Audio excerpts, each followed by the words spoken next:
Hello dear students, कैसे हो बेटा? देखना चैप्टर नंबर 16 के अंदर अपने एक्सरसाइज चल रही थी 16.3 संपूर्ण प्रायिकता प्रमेय और बेज प्रमेय। ठीक है, थ्योरम ऑफ टोटल प्रोबेबिलिटी और बेज थ्योरम। इसमें मैंने आपको बता दिया था कि संपूर्ण प्रायिकता प्रमेय क्या है, इसको कैसे बनाते हैं, कैसे ज्ञात करते हैं, और बेज प्रमेय क्या था। तो देखिए एक बार थोड़ा सा इसके बारे में दोबारा डिस्कस अपन करते हैं कि मान लो अपने पास किसी प्रेक्षण की एक प्रतिदर्श समष्टि ये है। प्रेक्षण का मतलब जानते हो आप? ठीक है, कि अपन जो भी ट्रायल लेते हैं किसी भी वस्तु की, वो अपने पास एक प्रेक्षण है। उसके दौरान अपने पास जो भी रिजल्ट्स आते हैं, जो भी परिणाम आते हैं, उन सब का समुच्चय उसकी प्रतिदर्श समष्टि सिंपल स्पेस कहलाती है। तो ये मान लो अपने पास किसी प्रेक्षण की एक प्रतिदर्श समष्टि बेटा, और ये मान लो 3, 4 या 5 घटनाओं में विभाजित है। Event first, event second, event third और ये इवेंट फोर्थ। मान लो 4 घटनाओं में ये पूरी प्रतिदर्श समष्टि विभाजित है, यानी इसमें जितने भी मान उनको मैंने 4 भागों में डिवाइड कर दिया। अब ये 4 घटनाएं हो गई, इन सारी घटनाओं के संगत कोई एक घटना ए घटित हो रही है, वो ये है।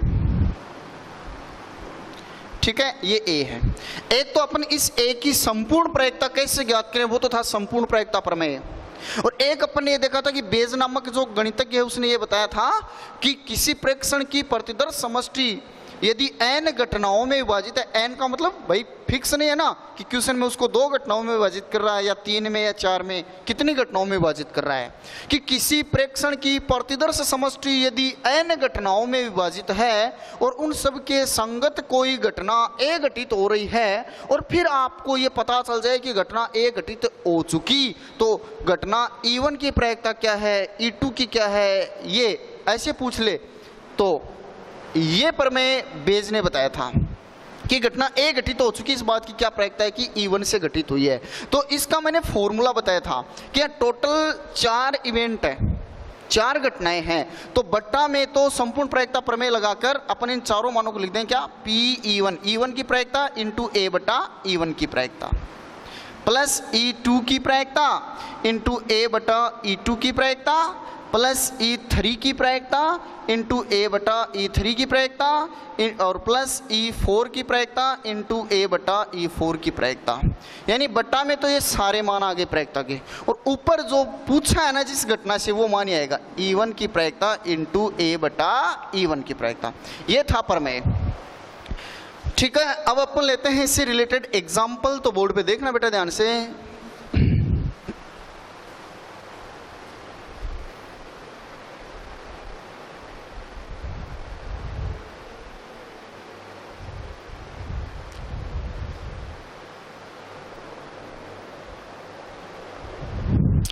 एग्जाम्पल नंबर 17 का जो एग्जाम्पल है वो देखना आप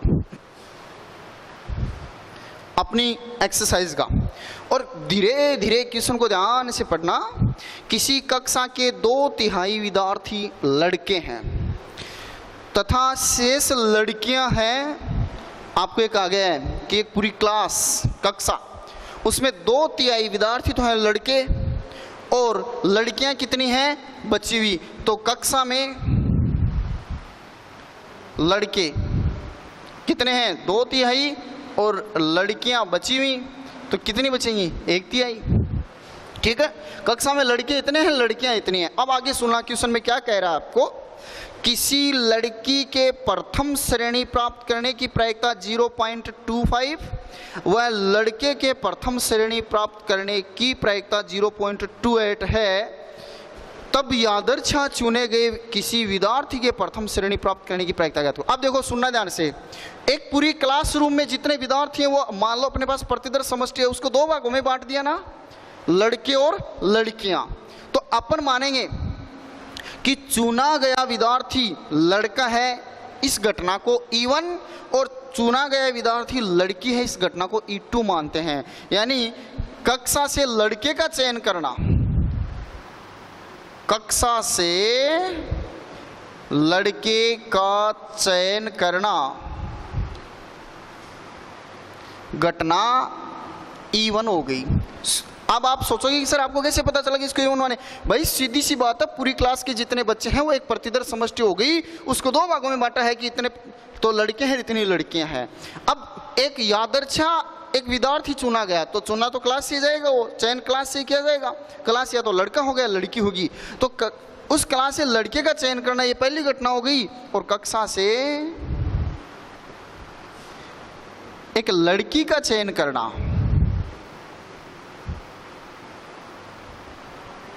ये इवेंट E2 हो गई।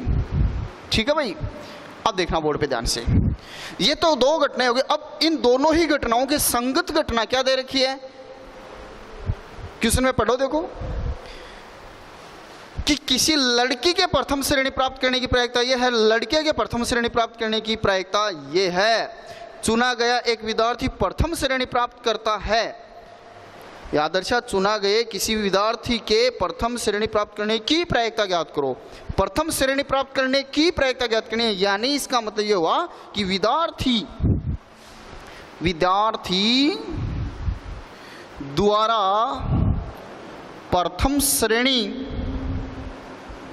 प्राप्त करना, ये घटना ए हो गई जो दोनों के संगत है। भाई लड़का भी प्राप्त कर सकता है, लड़की भी प्राप्त कर सकती है, तो दोनों की संगत घटना ए हो गई। एक ही प्रायिकता ज्ञात करनी है, इसका मतलब एक ही संपूर्ण प्रायिकता यहाँ ज्ञात करनी है, संपूर्ण प्रायिकता प्रमेय लगेगा।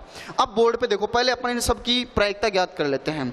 मैं बेटा आपसे ये पूछूं कि E1 का मतलब, तो आप बोलोगे कक्षा से लड़के का चयन हुआ है, यानी घटना एक लड़के का चयन करना आ गई। ठीक है, और किसी भी घटना की प्रायिकता जब ज्ञात करते हैं तो उसमें जितने मान है वो ऊपर, टोटल मान नीचे लिखते हैं। यहाँ टोटल मान और ऊपर नीचे वाला सिस्टम तो दे नहीं रखा, इसने डायरेक्ट दे रखा है कि लड़के 2/3 हैं, लड़कियां 1/3 हैं, तो ये इनकी प्रायिकता हो गई। तो बोलो E1 की प्रायिकता कितनी हो गई, 2/3, यानी लड़के का चयन करना, लड़के का चयन करना, लड़के हैं कितने, 2/3, तो ये तो इसकी प्रायिकता हो गई। और घटना E2 की प्रायिकता 1/3 हो गई। अब बोलो बेटा, अगर मैं आपसे ये कहूं कि घटना E1 घटित हो चुकी है, यानी आपने कक्षा से एक लड़के का चयन कर लिया है, घटना E1 घटित हो चुकी है, यानी आपने कक्षा से एक लड़के का चयन कर लिया है, तो घटना ए के घटित होने की प्रायिकता, घटना ए के घटित होने की प्रायिकता, इसका मतलब घटना ए क्या है, जो भी विद्यार्थी चुन रहे हो उसके प्रथम श्रेणी प्राप्त करना, और विद्यार्थी आप चुन रहे हो एक लड़का, इसका मतलब आपने कक्षा से एक लड़के का चयन किया और उसने प्रथम श्रेणी प्राप्त की, इसकी प्रायिकता क्या है, देखो क्वेश्चन में दे रखा है 0.28, 0.28। और बेटा घटना E2 घटित हो चुकी है, यानी अपने लड़की का चयन कर लिया, तो उसके प्रथम श्रेणी आने की प्रायिकता क्या होगी, 0.25। ये आपको दे रखी है। आपको ये कहा गया है कि चुने गए विद्यार्थी के प्रथम श्रेणी प्राप्त करने की प्रायिकता ज्ञात करो, यानी घटना ए की संपूर्ण प्रायिकता ज्ञात करनी है। संपूर्ण प्रायिकता पर मैंने बताया था E1 इंटरसेक्शन ए की प्रायिकता प्लस E2 इंटरसेक्शन ए की प्रायिकता, यानी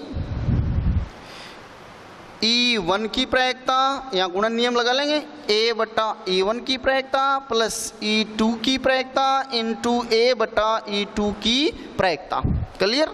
अब देखो बेटा, A की संपूर्ण प्रायिकता, total probability of event A is equal to E1 की प्रायिकता आपको दे रखी है 2/3,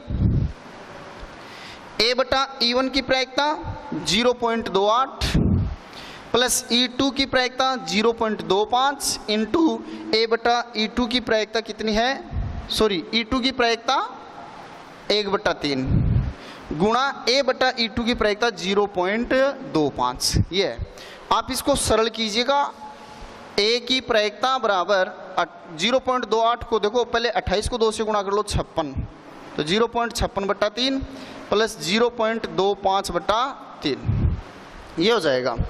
अब अपन आगे इसको सरल करते हैं, देखना इनका लघुत्तम क्या आ जाएगा भाई, 3, तो 0.56 प्लस 0.25 इनको ऐड कर लेंगे।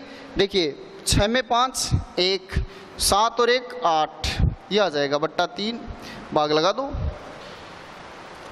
आपके पास मान आ जाएगा 0.27, 27 81। ये आ गई ए की संपूर्ण प्रायिकता। तो इस प्रकार से अपन टोटल प्रोबेबिलिटी का जो थ्योरम है उसको अप्लाई करके क्वेश्चन सोल्व करेंगे, ठीक है। और इसी प्रकार अपना होगा बेज थ्योरम। तो बेज थ्योरम है, अब अपन उसको लेंगे, बेज थ्योरम क्या है, ठीक है। और इससे रिलेटेड जो भी क्वेश्चन है उनको आप सोल्व कर लेना बेटा। Thank you.